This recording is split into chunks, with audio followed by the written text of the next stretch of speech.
Belvédère.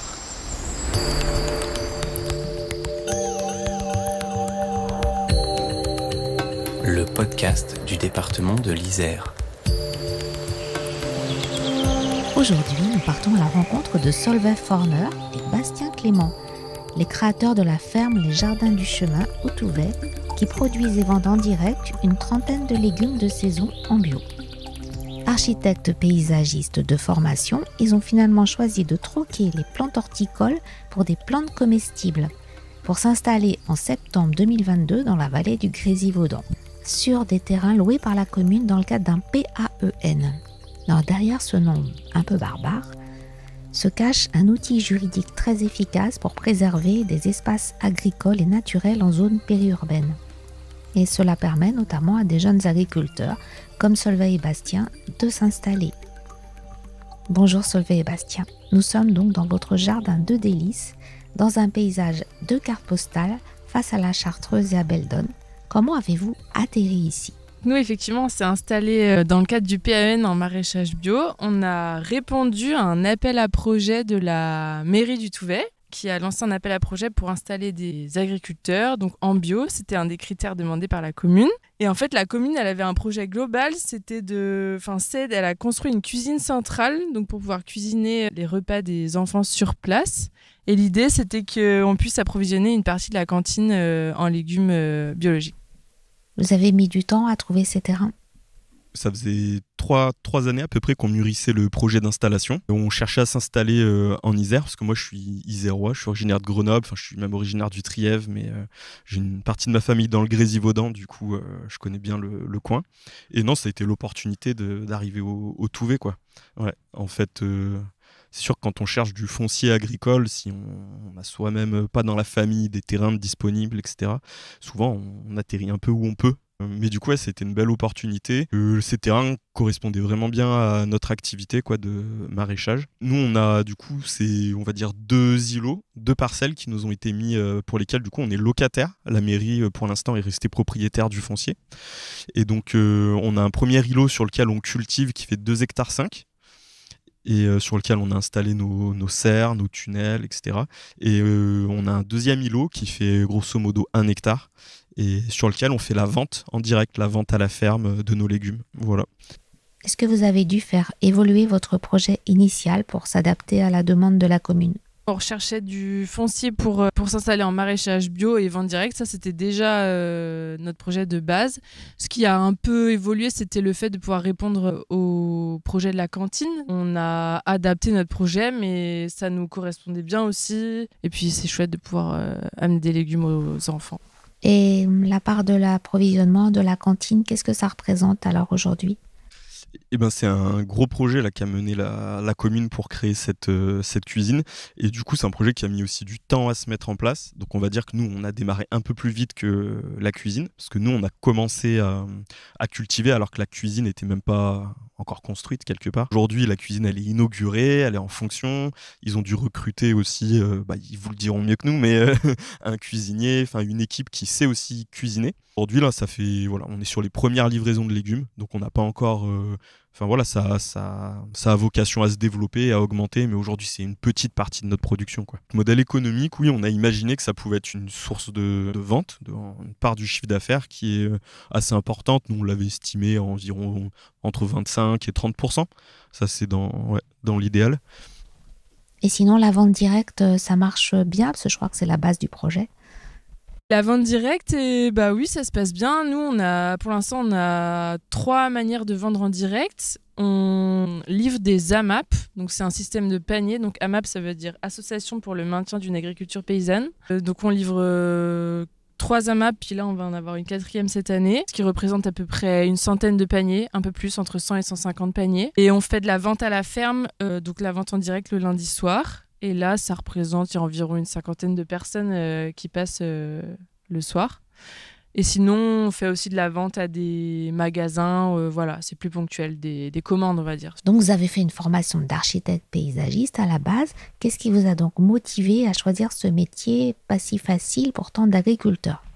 Nous, ce qui nous a motivés dans ce projet, c'est une grande question. Je crois qu'il y avait un peu deux deux volets. C'est pas les mêmes choses pour Solveig et pour moi, exactement. Même si la finalité, c'est quand même de faire une ferme. Je crois que Solveig, toi, t'avais vraiment la passion de la culture, quoi, de cultiver des légumes.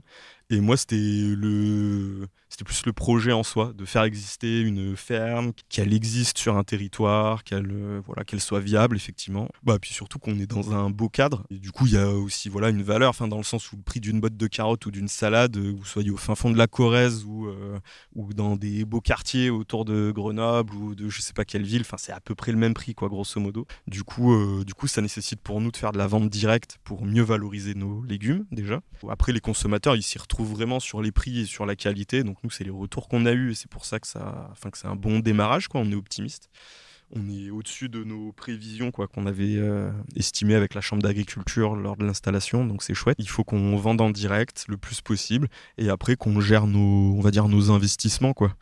Parce que c'est vrai que les fermes, généralement, elles existent ou elles se transmettent d'une génération à l'autre.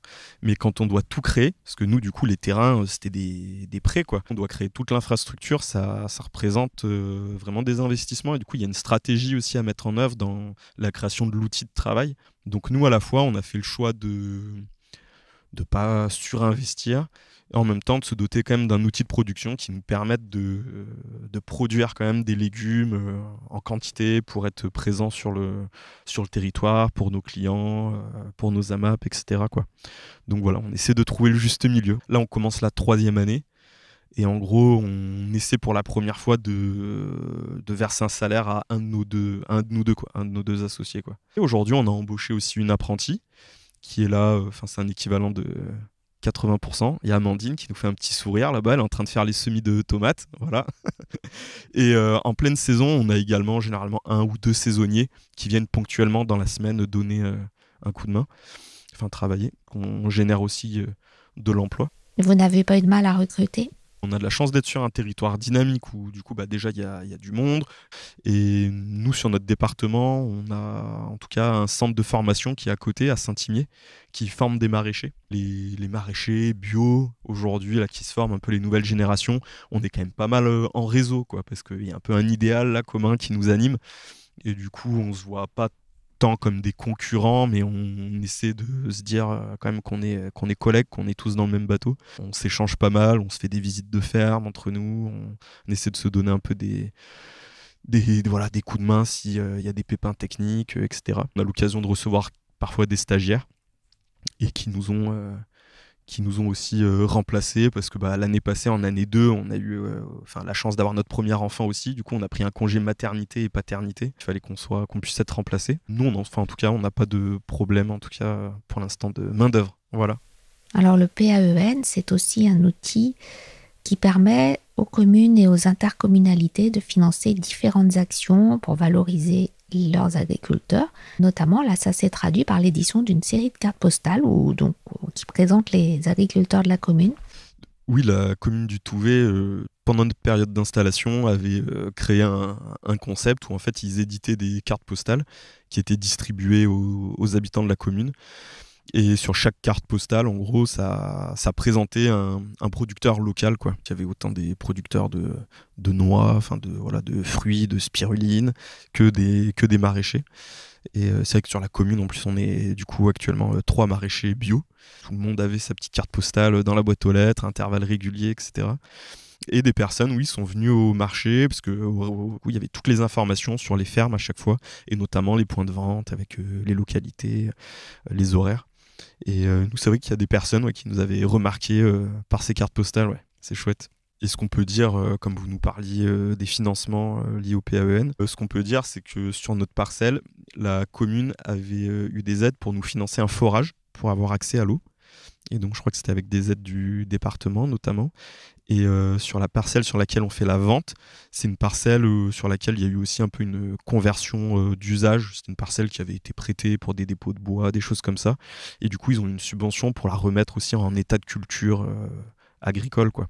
Donc voilà, ouais, c'est les différentes actions qui ont été menées dans le cadre du PAEN concernant notre projet, en tout cas. Ouais.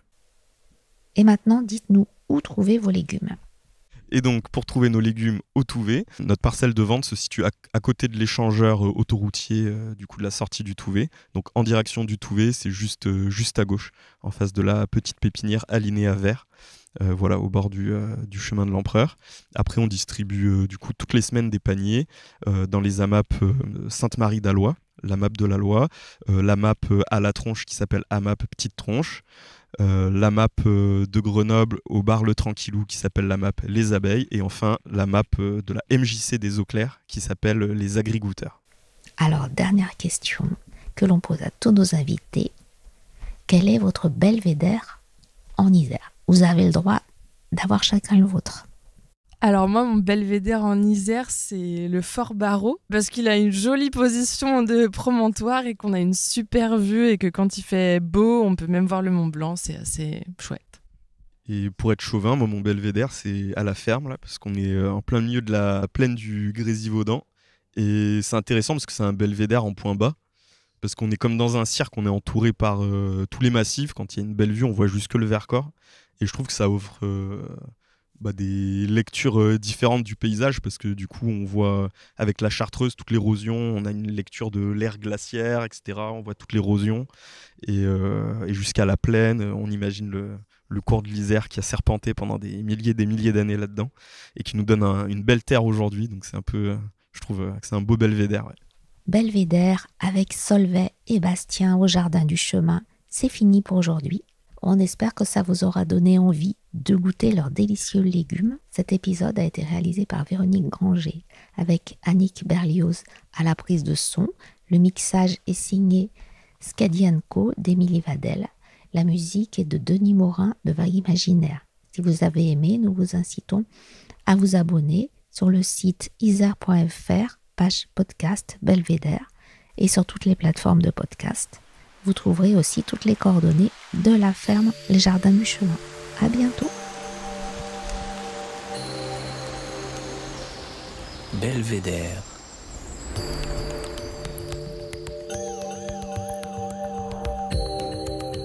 Le podcast du département de l'Isère.